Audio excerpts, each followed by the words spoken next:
Кыргызстане также немало семей, в которых детей разлучили с родителями после судебных вердиктов по политическим мотивам.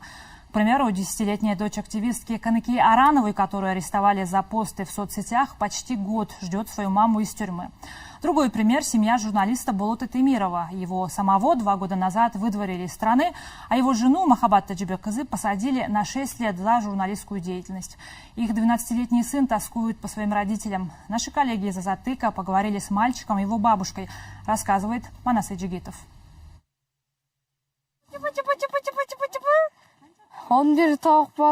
Было 11 кур, сейчас осталось 9. Бабушка говорит, что 2 кур продали. 12-летний Алмаз не видел своего папу уже 2 года, а маму почти год. Родители мальчика известны в стране журналисты Болот Темиров и Махабат Таджибек-кызы. Иногда разговариваю с папой по телефону, а маму давно не видел. Я очень скучаю по ней и по папе. Раньше мы втроем ходили в парки, гуляли, разговаривали и играли вместе. Алмаз сейчас живет у бабушки в Иссык-Кульской области. Мальчик, конечно же, знает, что случилось с его родителями. Отца 2 года назад по решению суда насильно выдворили из страны. Дайте ему прочитать постановление. А мать, скоро будет уже год, заключили под стражу. Месяц назад суд приговорил ее к 6 годам тюрьмы.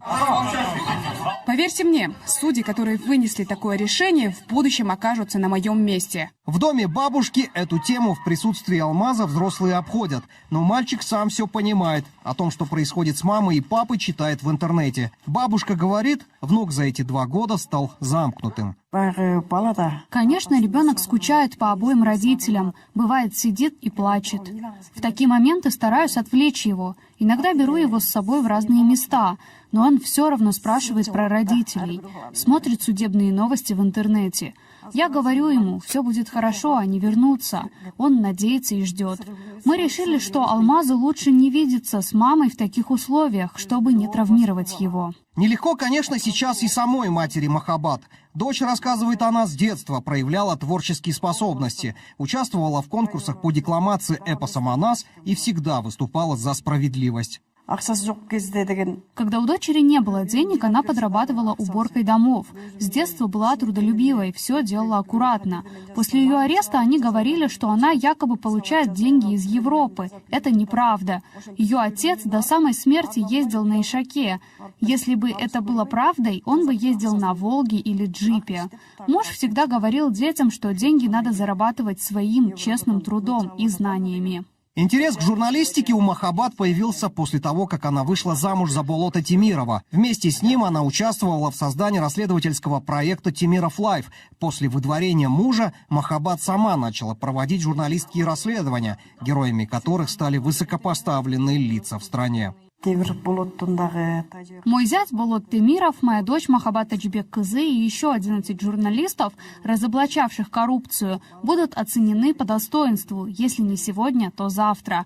Я в этом уверена. Они делают важное дело, и правда обязательно откроется. Истину никогда не удавалось скрыть. Я верю, что их труд рано или поздно будет оправдан. На скорую встречу со своими родителями надеется и Алмаз. Все, о чем мечтает мальчик. Скорее их обнять.